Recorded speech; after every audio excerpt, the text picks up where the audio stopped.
Alright, so boom, turn me up, don't turn me down. We back at it with another video. Today we got why Michael Misa transforms my Sharks' future. Hey man, if you don't already follow me on Twitter, I literally tweeted out, I need my Sharks to not mess us up and draft Michael Misa. This is exactly who I wanted with our second overall draft pick. Posted on my Twitter community. Make sure y'all join that up if you haven't already in the comment section down below. But let's get started with this video right here, man. Link in the description to the original video. Y'all want to check it out without my reaction. And let's go. Scored Turn me up. 4 points in this OHL season. The future is teal, man. A goal per game. Since 2022, he's been exceptional and led Saginaw throughout this past season. Despite an incredible track record and the ability to reach a new level in his draft year, Misa didn't go number 1. The Sharks won't complain. It's another great addition to their stacked prospect pool. And now we're eligible, like we have another like sucky season. We're eligible to actually get the first overall pick next year, right? Because if I'm not mistaken, y'all said if we got it this year, then we probably wouldn't have been eligible to get it the third year since we've already won it last year with the first overall pick. Now and we got a celebrating center core with the potential to replicate the Edmonton Oilers. Top line center in Macklin Celebrini. My goal. Top 6 winger that can substitute as a center in Will Smith. And an offensive powerhouse center to back the both of them in Michael Misa. Can't forget about Eklund too. The necessary young core to win a championship is essentially established at this point.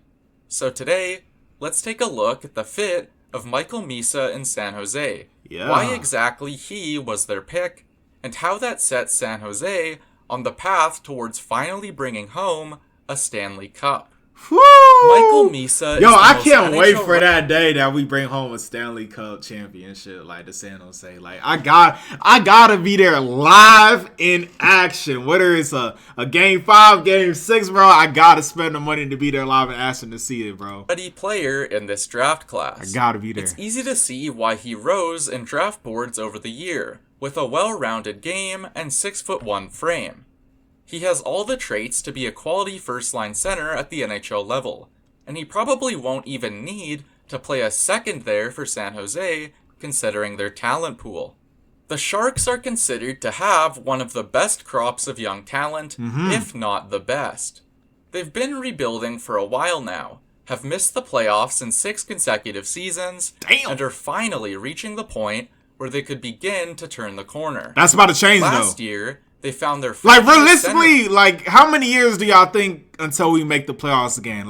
Probably 2, 3. You know what I'm saying? Piece at first overall, and also got a steal in a potential top pairing defenseman at number 11. Sam the year Dixon. before that, they grabbed a dynamic, adaptable, playmaking scorer that can slot in their top 6 for the next decade. Even before the 2025 draft, the Sharks were positioned as well as any organization for the future. And this most recent selection of Misa just helps to put them over the top. Damn, he's only 18 The San too? Jose Sharks finished last place in the NHL in 2024-25, limiting them to dropping a maximum of 2 spots to 3rd overall. Maintaining their position in the draft order was still incredibly important, considering how many viewed this year's crop of prospects. By the day of the lottery drawing, many, if not all interested parties, saw Matthew Schaefer as the obvious top pick. More debatable was the second pick, but many still viewed Michael Misa as in a tier of his own, above the then below tier of players ranging from about picks 3 to 8. Because of San Jose's ability to hold that second overall pick, they stayed in what many believed to be that higher tier, and obviously, they agreed that Misa was the correct choice there. We know that Misa has been a high-volume scorer at the OHL level with an NHL-ready frame. What got lost in discussion throughout a lot of the draft year was just how impressive and consistent that high-volume scoring has been.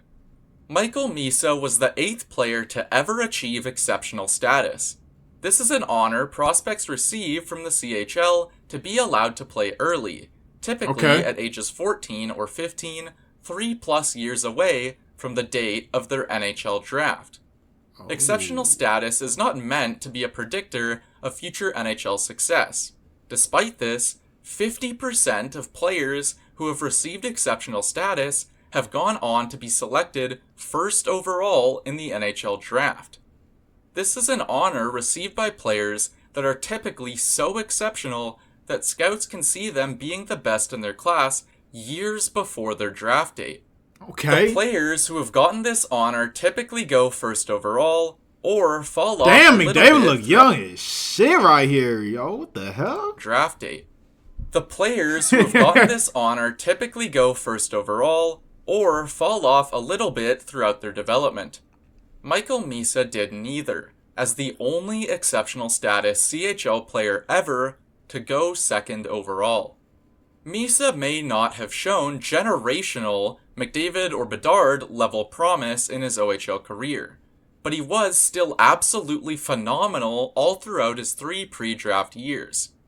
In his D-2 year, Misa registered the highest points per game tally in OHL history for a 1.24 player of that age. In his D-1, he wasn't as historically impressive, but managed the 15th most points of a player all time in that age class, 7th most ever since 2000. Okay. In his draft year, though, this season, he vaulted right back to the top of all-time OHL leaderboards, with the 134? most points by a player in their 17-year-old season in 30 years. Damn! If production was the only 17. factor that mattered in selecting prospects, the precedent of past years suggests Misa should have went first overall. Oh. Obviously, that wasn't enough. So what else is there to be considered in his game? Scouts praise him as a high-end, well-rounded skater.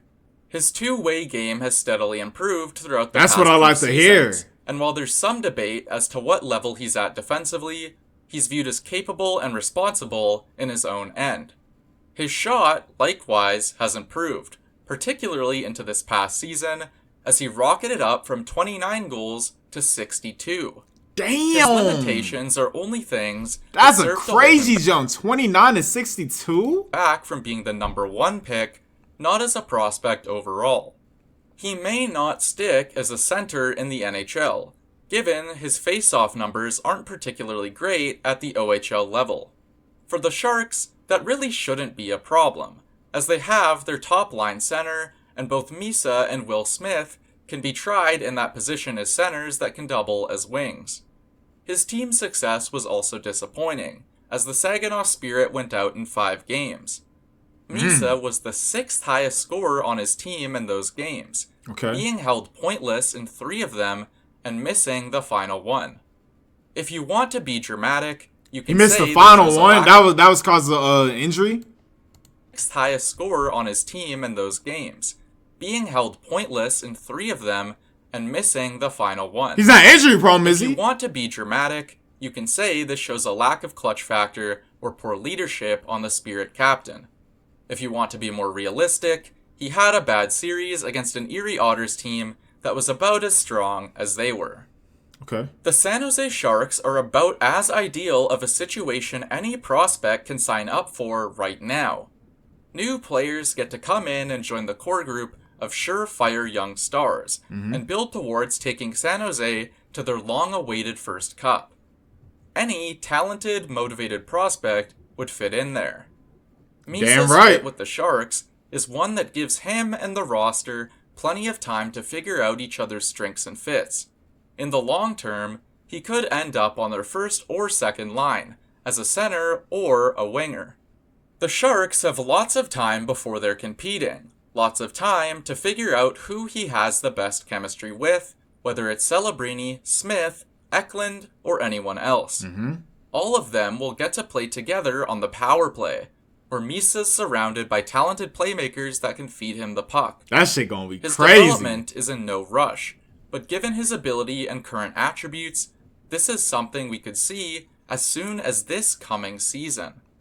Michael Misa had been in large part overlooked and under-discussed for just how great of a season he had this past year. By the time draft season rolled around, everyone recognized his abilities, and he earned the 2nd overall selection in this year's draft. So Matthew he's Schaefer gonna is be playing right away, right? without a doubt an incredible prospect, but it could easily prove to be a mistake to pass on this guy at first overall.